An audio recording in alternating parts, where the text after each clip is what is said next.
केवल 45 दिन तक लिज ट्रस प्रधानमंत्री के पद पर रही और अब वो इस पोस्ट से रिजाइन दे चुकी हैं।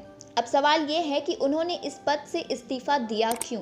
सबसे पहले हम लिज ट्रस के बैकड्रॉप की बात करेंगे, मतलब उनके प्राइम मिनिस्टर बनने का सफ़र कहाँ से, कैसे और कब शुरू हुआ। ये आपको पता ही होगा कि ब्रिटेन के foreign prime minister Boris Johnson ने 7 जुलाई 2022 को इस्तीफा दे दिया था, जिसके बाद फिर से चुनाव प्रक्रिया का आयोजन करवाया गया और इस चुनाव के बाद एक नए प्रधानमंत्री का चयन किया गया था, जिनका नाम था लिज ट्रस। 6 सितंबर 2022 ये वही तारीख है जिस दिन लिज ट्रस ने प्रधानमंत्री के पद को ग्रहण किया था।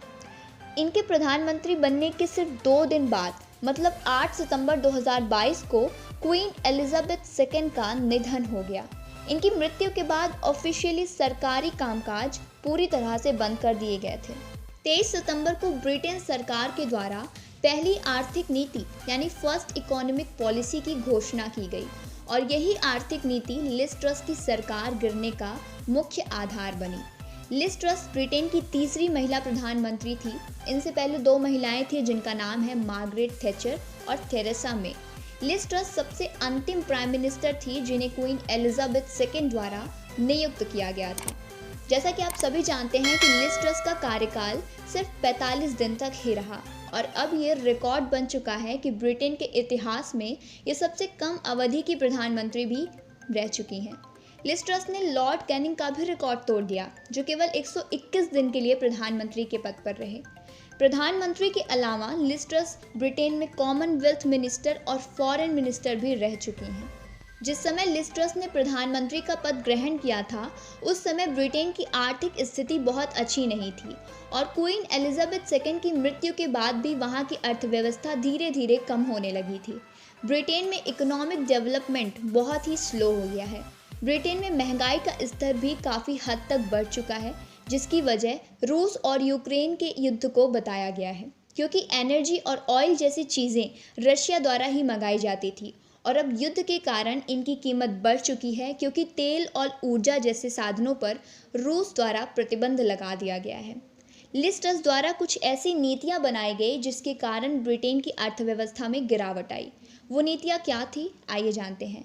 बोरिस जॉनसन के रिज़ाइन के बाद जब ब्रिटेन की कंजर्वेटिव पार्टी के लीडर्स द्वारा अगले प्रधानमंत्री का चुनाव किया गया, इसमें 2 प्रमुख नाम थे। पहला लिज ट्रस और दूसरा भारतीय मुल्क के ऋषि सुनक। और घोषणा पत्र आने के बाद लिज ट्रस को इस पद की योग्यता प्राप्त हुई। शपथ के दौरान लिज ट्रस ने कुछ बातें कही, या यूँ कहें कि उन्होंने वादा किया।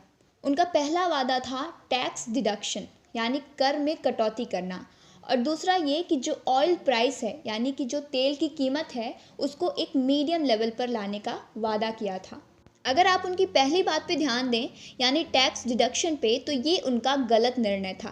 क्लासिक इकोनॉमी यानी शास्त्रीय अर्थशास्त्र के अनुसार जब किसी देश में महंगाई का स्तर बढ़ जाए तो टैक्स रेट को कम नहीं बल्कि बढ़ा देना चाहिए, लेकिन लिज ट्रस ने कर में कटौती करने का वादा किया और उनका ये निर्णय बिल्कुल गलत था।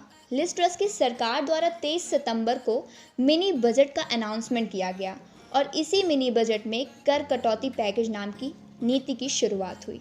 इस नीति से ब्रिटेन की सरकार पे बहुत ज़्यादा ऋण हो गया है।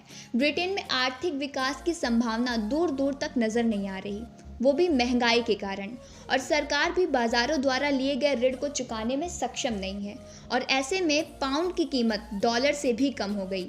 गिल्ड्स ये ब्रिटिश सरकार द्वारा जारी एक गवर्नमेंट बॉन्ड है जिसके ज़रिए ब्रिटिश सरकार अपने फाइनेंशियल नीड को पूरा करती है, लेकिन धीरे धीरे गिल्ड का भी प्राइस कम होने लगा और इन्हीं कारणों से ब्रिटेन में आर्थिक तंगी और भी ज़्यादा बढ़ गई।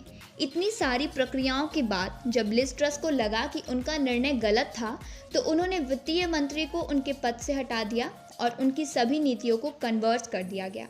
कंजर्वेटिव पार्टी के लीडर्स में इस चर्चे पे काफ़ी बहस भी हुई और एट लास्ट लिज ट्रस ने इस पद से इस्तीफा दे दिया।